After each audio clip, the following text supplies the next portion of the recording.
মালদার বামনগোলা এলাকায় নিখোঁজ যুবতী উদ্ধার বাংলাদেশে। মালদার ভারত বাংলাদেশ সীমান্ত এলাকায় সক্রিয় পাচার চক্র। অভিযোগ বিজেপির। কিভাবে ওই যুবতী বাংলাদেশে গেল জবাব কেন্দ্রীয় সরকার পরিচালিত বিএসএফকে দিতে হবে, পাল্টা দাবি তৃণমূলের। এরপরে ওই যুবতী মালদা জেলার পার্শ্ববর্তী বাংলাদেশের নওগাঁও জেলার সাপাহার থানার বামনপাড়া এলাকা থেকে বর্ডার গার্ড বাংলাদেশের হাতে উদ্ধার হয়। তার সাথে মাসুদ নামে এক বাংলাদেশি যুবক ছিল। এরপরই ওই যুবতীকে গ্রেপ্তার করেছে বাংলাদেশের সাহাপাড়া থানার পুলিশ। যুবতীর পরিবারের অভিযোগ, এই যুবকের ব্যাপারে তারা কিছু জানে না। সম্ভবত সোশ্যাল মিডিয়ার মাধ্যমে এই যুবকের সাথে পরিচয় হয়েছিল। বিজেপি উত্তর মালদা সাংগঠনিক জেলার সহ সভাপতি তথা ওই এলাকার প্রাক্তন জেলা পরিষদের সদস্য পাচার চক্রে সক্রিয় হয়ে রয়েছে। লাভ জেহাদের নাম করে এই যুবতীকে পাচার করা হয়েছে। এই পরিস্থিতি মেয়েকে কিভাবে ফেরত পাবে তা বুঝতে পারছে না যুবতীর পরিবার। নিখোঁজ হয়ে গেছে, তারপরে খুঁজে পাচ্ছি না, এখন খোঁজাখুঁজি করছি, খুঁজে পাচ্ছি না। তারপরে কি জানতে পারলেন কোথায় আছে আপনার মেয়ে? আমার মেয়ে এখন জানতে পারছি যে বাইরে আছে, বাংলাদেশে আছে। মেয়ের সাথে কোনো যোগাযোগ হয়েছিল? মেয়ের সঙ্গে যোগাযোগ হয়নি এতদিন, আজকে হয়েছিল একবার। তারপর কি বললো মেয়ে? মেয়ে বললো যে মা আমাদেরকে উদ্ধার করো, আমি বিপদে আছি, আর আমার যত ডকুমেন্টস আছে কেউ যদি বলে আমার ডকুমেন্টস দিয়ে আমাকে এখান থেকে নিয়ে যাও, আর বাংলাদেশে যদি কেউ থাকে তাহলে আমার কাছে পাঠিয়ে দাও। বাংলাদেশে কোথায় আছে? থানায় আছে? থানায় আছে। কোন থানায় আছে? সাপাহার থানায় আছে? ওগুলো বলতে পারলো না, মানে ফোনটা হয়ে গেল তখন। বাংলাদেশ গেল কিভাবে সেটা আমরা জানি না কিভাবে গেছে, বলতে পারবো না। ওর সাথে তো একটা ছেলেও ধরা পড়েছে। সেটা তো আমি জানি না ছেলে ছিল না কিছু। ছেলে থাকলে তো আমি কি আর মেয়েকে ওইভাবে করতে পারতাম? তাহলে তো মেয়ে যেতই না আমার। আর আমি কি মেয়েকে কোনোদিন খারাপ পথে পাঠিয়ে দিব মা হয়ে? বলেন। বলছি আপনার মেয়ে যে হারিয়ে গেল, কোনোদিনও আগে কি বলেছিল যে ওর সাথে বাংলাদেশের ছেলে ছিল? না, কোনোদিনও বলেনি। ও ফেসবুক করতো? হ্যাঁ, ফেসবুক করতো, সবকিছু। ওর মোবাইল, আমরা মোবাইল ওর হাতে ছেড়ে দিতাম। আমাদের মানে ফোনপে, ওর বাবার টাকা দিত, ওর ওই ফোনপে ওই চালাতো। আমরা তো জানি না ফোনপে চালাতে। ওই সব কিছু করতো, মোবাইল সবসময় ওর হাতেই থাকতো। কি করতো আপনার মেয়ে এমনি? এমনি তার কিছুই করতো না, বাড়িতে করতো। পড়াশোনা করেছিল, সেকেন্ড ইয়ার পড়াশোনা করেছে পাকুয়া কলেজে। কি মনে হচ্ছে আপনার মেয়েকে কি টোপ দিয়ে নিয়ে যাওয়া হয়েছে বাংলাদেশে? হ্যাঁ, টোপ দিয়ে নিয়ে যাওয়া হয়েছে। উদ্দেশ্যটা কি এটা? সেটা তো বলতে পারবো না। কি উদ্দেশ্য করে ওকে কি লোভে নিয়ে গেছে সেটা তো আমরা তো জানি না। ওকে লোভ ধরাইছে, নিশ্চয়ই কোনো কিছু লোভ ধরাইছে, না হলে কি করে নিয়ে গেল? আশঙ্কা করছে নির্যাতন করতে পারে, যৌন নির্যাতন করতে পারে। ওরকমই মনে হচ্ছে। কি মনে হচ্ছে? যদি ওরকম না হতো তাহলে তো মাছ পড়তে নিয়ে যেত, ছাড়িয়ে দিত না। তাহলে হাত ধরেই থাকতো। হাত ধরার যদি ইচ্ছে থাকতো তাহলে হাত ধরেই থাকতো। তাহলে কেন তাহলে মাছ পড়তে নিয়ে ছাড়িয়ে দিল?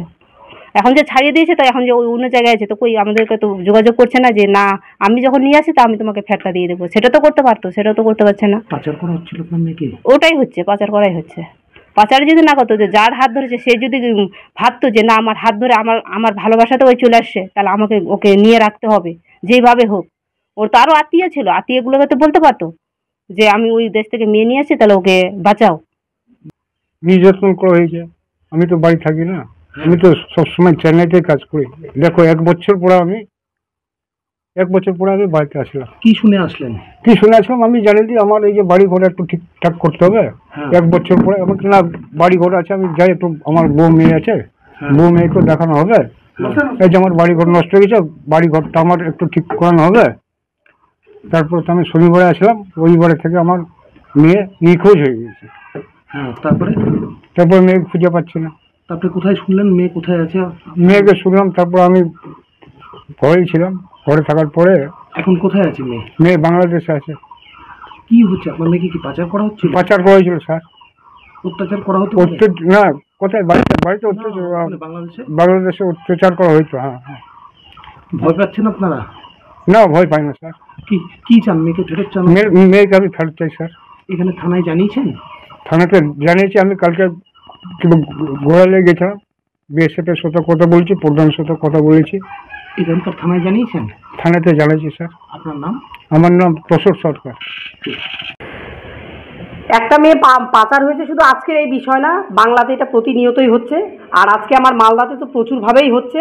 কারণ গত কিছুদিন আগে আমরা দেখলাম, গাজলেও দেখলাম যে জিনিস হচ্ছে। আজকে আমার এই বামনগোলাতেও হয়েছে। এটা আজকে বলে না, এই মেয়েটাকে এইভাবে পাচার করছে বাংলাদেশ থেকে, মানে বাইরের দেশ এইভাবে পাচার করছে, অথচ আমার বাংলা প্রশাসন চুপ। নিশ্চুপ পুলিশ এখানে কিচ্ছু করছে না। শুধু আজকে এখানে নয়, কিছুদিন আগে মদনাবতীতেও একটি মেয়ে এইভাবেই ধর্ষণ হলো।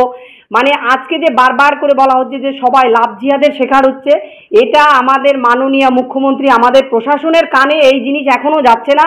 বাংলার প্রত্যেকটা ঘরের মেয়েরা, আজকে এই পাড়ার মেয়ে গেছে, কালকে আমার আপনার সবার ঘরের মেয়ে যাবে, তবে যদি মুখ্যমন্ত্রী যদি চোখ খোলে এবং মুখ্যমন্ত্রী যদি কিছু চোখে দেখতে পায়। আজকে বাংলাটাকে উনি সম্পূর্ণভাবে, বাংলাদেশ তো তৈরি করে দিয়েছে জয় বাংলা বলে, এবং পাকিস্তান বাংলাদেশের কাছে যে অবিরত বিক্রি করতে চলেছে এটা আমরা প্রতিনিয়ত দেখতে পাচ্ছি। কি মনে হয় সীমান্তবর্তী এলাকাগুলোতে সক্রিয় হয়ে গেছে পাচার চক্র হতে পারে? সীমান্তবর্তী এলাকাগুলোতে সক্রিয় হয়ে গেছে পাচার, মানে বলার মতন না। এইভাবে মেয়েদেরকে ফুসলিয়ে ফাসলিয়ে নিয়ে যাচ্ছে, এখানে প্রশাসন কোনো কিচ্ছু করছে না। আজকে মাননীয় মুখ্যমন্ত্রী হয়তো বলবে যে বিএসএফ কিছু করছে না, কিন্তু আমরা বিএসএফদের পাশে থাকি। বিএসএফরা যথেষ্টভাবে সক্রিয়, ওরা দেখে, কিন্তু ওরা কোথার থেকে যে চুরি করে একটা রাস্তা তৈরি করেছে, এটা সমস্তভাবেই শুধু মেয়ে পাচার না। আমার বামনগোলাতে আমরা কিছুদিন আগেও ধর্ণা করলাম মালদাতে, যে পাকিস্তানিদের ধরো এবং বাইরে তাদেরকে পাঠাও। বামনগোলাতে মদনাবতী এলাকাতে যেভাবে রোহিঙ্গারা জায়গা দখল করে নিচ্ছে, আর কয়দিন পরে বামনগোলা উত্তর মালদার মধ্যে থাকবে না, আপনারা দেখতে পারবেন বাংলাদেশে চলে। বিজেপির যারা এসব কথাগুলো বলছে তাদেরকে কিছু আইন সম্বন্ধে জানা উচিত। এবার তারা জেনে বলছে না না জেনে বলছে, এরা দেখেন রাজ্য সরকারের উপরে দোষ দিচ্ছে।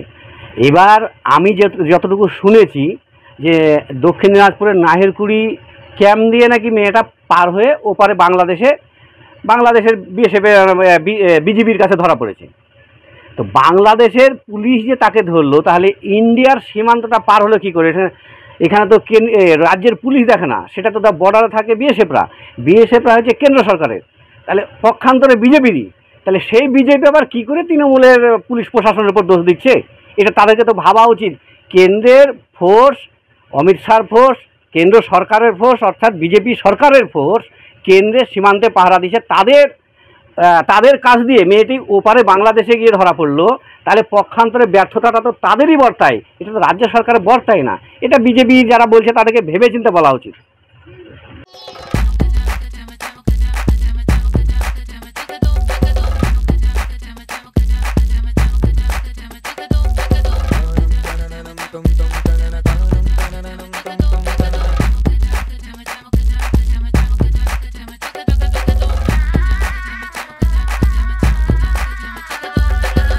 হোম অ্যাপ্লায়েন্সের যত জিনিস আছে সবই পাচ্ছেন খুবই কমের মধ্যে।